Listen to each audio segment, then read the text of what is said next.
শেখ হাসিনার দেশে ফেরা নিয়ে রাজনৈতিক মহলে তুমুল আলোচনা। সত্যি কি তাহলে নির্বাচনের আগেই দেশে ফিরছে শেখ হাসিনা? আজকের ভিডিওতে এই বিষয়ে সকল তথ্য তুলে ধরব, তাই ভিডিওটি সম্পূর্ণ দেখার অনুরোধ রইল। সাবেক প্রধানমন্ত্রী শেখ হাসিনার দেশে ফেরা নিয়ে গত কয়েকদিন ধরে সামাজিক যোগাযোগ মাধ্যম ও রাজনৈতিক অঙ্গনে নতুন করে আলোচনা শুরু হয়েছে। গত 5ই আগস্ট ছাত্র জনতার গণ অভ্যুত্থানের মুখে পদত্যাগ করে ভারতে আশ্রয় নেওয়ার পর থেকেই তার পরবর্তী পদক্ষেপ নিয়ে সাধারণ মানুষের মাঝে ব্যাপক কৌতূহল ছিল। সম্প্রতি আওয়ামী লীগের পক্ষ থেকে বিভিন্ন পর্যায়ের নেতাকর্মীদের সক্রিয় হওয়ার আহ্বান জানানো হয়েছে। এরই প্রেক্ষিতে দলের বেশ কিছু সমর্থক দাবি করছেন যে আইনি প্রক্রিয়ার মুখোমুখি হতে এবং দলকে পুনর্গঠন করতে খুব শীঘ্রই শেখ হাসিনা দেশে ফিরতে পারেন। আইনি চ্যালেঞ্জ। শেখ হাসিনার বিরুদ্ধে ইতিমধ্যেই আন্তর্জাতিক অপরাধ ট্রাইব্যুনাল সহ বিভিন্ন আদালতে অসংখ্য হত্যা মামলা ও গ্রেপ্তারি পরোয়ানা জারি হয়েছে। দেশে ফিরলে তাকে এই আইনি লড়াইয়ের মুখোমুখি হতে হবে। আওয়ামী লীগের কেন্দ্রীয় পর্যায়ের কয়েকজন নেতা জানিয়েছেন, নেত্রী উপযুক্ত সময়েই দেশে ফিরবেন এবং আইনিভাবেই সব মোকাবিলা করবেন। অন্তর্বর্তীকালীন সরকারের পক্ষ থেকে জানানো হয়েছে, বিচারের স্বার্থে যে কোনো অভিযুক্ত ব্যক্তিকে দেশে ফিরিয়ে আনার জন্য প্রয়োজনীয় ব্যবস্থা গ্রহণ করা হবে।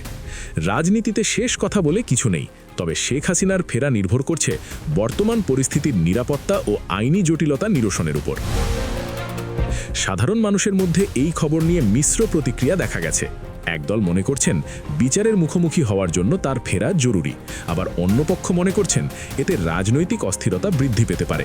তবে এখনও পর্যন্ত তার ফেরার কোনো সুনির্দিষ্ট তারিখ বা আনুষ্ঠানিক ঘোষণা দল কিংবা পরিবারের পক্ষ থেকে দেওয়া হয়নি। এই ধরনের সংবাদ পেতে দ্য পোস্ট বিডি চ্যানেলের সাথেই থাকুন।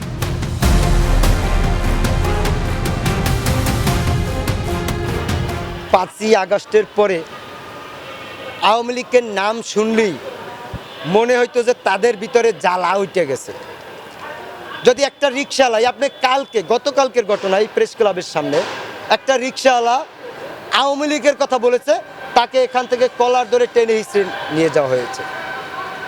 এই মব সৃষ্টি যে করেছে 5ই আগস্টের পরে, মামলা হামলা দিয়েছে, তাহলে এখন কেন তাদের ভোট লাগবে? কারণ তারা বুঝে গেছে যে আওয়ামী লীগ ছাড়া এদেশের নির্বাচন সুষ্ঠু হবে না এবং আওয়ামী লীগ ছাড়া কেউ নির্বাচিত হতে পারবে না। আওয়ামী লীগের ভোট জামাতেরও লাগবে, বিএনপিরও লাগবে, এনসিপিরও লাগবে, অন্য অন্য দলের সবার লাগবে। আমরা এখন শুনি যে আওয়ামী লীগের সকল মামলা তুলে নেবে। আমরা জামাতকেও বলতে শুনি, বিএনপিকেও বলতে শুনি, এনসিপিকেও বলতে শুনি। তাইলে ভাই আপনারা 5ই আগস্টের পরে কেন বলেন নাই যে যারা সাধারণ আওয়ামী লীগ করেছে, যারা দুর্নীতি করে নাই, যারা খারাপ বা ক্ষমতার অপব্যবহার করে নাই, তাদেরকে আমরা সাধারণ ক্ষমা করে দিলাম, আপনারা আমাদের সাথে থেকে আমাদের কাঁধে কাঁধ মিলিয়ে চলেন। সেইটা না করে আমি দেখেছি জমি নিয়ে একজনের সাথে গ্যাঞ্জাম আছে, তাকে এই আওয়ামী লীগের তকমা দিয়ে মামলা দেওয়া হয়েছে, কাউকে হত্যা করা হয়েছে, কাউকে পিটিয়ে হাত পাও ভেঙে দেওয়া হয়েছে। কিন্তু এখন তারা এই ভোটের জন্য আওয়ামী লীগ আমাদের ভাই, আওয়ামী লীগ ছাড়া আমাদের চলবে না, এটা শুধু তাদের মুখোশ পরিবর্তন করেছে। কিন্তু নির্বাচনের পরে আবার দেখবেন আওয়ামী লীগের একটা নেতাকর্মীও বাড়িতে থাকতে পারবে না, সেটা যে দল ক্ষমতায় আসুক। যে নির্বাচন হবে এটা যে সুস্থ হবে এর কোনো নিতে আমরা পাই না। কেননা আমরা এখনই যে অবস্থা দেখতেছি, ওখানে গুলি করে মারতেছে, ওখানে পিটায় মারতেছে, ওখানে চাকু দিয়ে মারতেছে। তাহলে ভোটের দিন যে কি হবে না হবে তার কোনো গ্যারান্টি আছে? আমরা জনগণ বুঝি, বাংলাদেশের জনগণ বুঝে, যাদের জীবনের কোনো গ্যারান্টি নাই, যারা জীবনে তাদের যে চলাফেরার যে আয় রোজগারের এটা কোনো পরিবর্তনের জন্য কাজ করে না, তাহলে তারা কিসের জন্য ভোট দিতে যাবে? 17 বছর সুষ্ঠু নির্বাচন হয়নি, এবার সুষ্ঠু নির্বাচন হবে, এটা কিভাবে দেখছেন? এটা আমরা জানি কোনো সুষ্ঠু নির্বাচন হবে না। কেননা আমি আপনাদেরকে বলে রাখি, যখন বিএনপি জামাত নির্বাচন করেনি, আওয়ামী লীগ নির্বাচন করেছে 14 দলের জোট সহকারে, কিন্তু দেখেন ওই নির্বাচন কি টিকতে পেরেছে? সুষ্ঠু হয়েছে? বিএনপি জামাত হরতাল অবরোধ দিয়েছে, দেয়নি? নির্বাচনের পরে আপনারা দেখেননি, তার আগেও হয়েছে। এখন যদি আওয়ামী লীগ জাতীয় পার্টির 14 দল যদি সারা নির্বাচন হয়, তাহলে এরা যদি নির্বাচন করে তাহলে ওই 14 দল কি বসে থাকবে? ওরা আবার হট্টগোল, হরতাল, অবরোধ, আগুন, সন্ত্রাস, জ্বালাপোড়া করবে। তাহলে আপনি বলেন এই বাংলাদেশে সুষ্ঠু নির্বাচন কিভাবে হবে? আর যদি সব দলে হয় তাহলে কেউ হরতাল অবরোধ আগুন সন্ত্রাস করবে না, কারণ সবাই নির্বাচন করতেছে, জনগণ যাকে ভোট দিচ্ছে সেই নির্বাচনে জয়লাভ করবে। সেটাই হবে প্রকৃতি সরকার। তারাই সব দল, রাজনৈতিক দল মিলে একত্রিত হয়ে সেই সরকার দেশ পরিচালনা করবে। আমি সব রাজনৈতিক দলকে বলতে চাই, ভাই এ দেশ আমাদের, আমার, আপনার, সবার। আমরা চাই এই দেশে যদি কোনো ক্ষয়ক্ষতি না হয়। আমাদের দেশে যত ধ্বংস হবে বাইরের রাষ্ট্রেরা হাসবে। এই দেখেন আমেরিকা সেন্ট মার্টিন দখল করতে চায়, তারপরে আপনার এরদোগান, পাকিস্তান, আরও অনেক অনেক রাষ্ট্র আছে এই বাংলাদেশের প্রতি লোভ করে আছে। এই লোভ কী জন্য করে আছে? কারণ বাংলাদেশের সরকার নাই। আর শেখ হাসিনার সরকার ছিল, বাংলাদেশে কেউ চোখ তাকাতে সাহস পায় নাই। আর শেখ হাসিনা নাই বিদায় এই দেশ তারা দখল করার জন্য পরিকল্পনা করতেছে। আর ইউনিসের কথা কন, ইউনিসের হাতে এই বাংলাদেশ নিরাপদ না।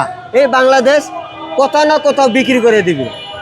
অলরেডি সেন্ট মার্টিন যে চট্টগ্রাম আমাদের বাংলাদেশে একটা সৌন্দর্য প্রাকৃতিক দৃশ্য, এটাকেও অবশ্যই ও দেশে রাখবে না।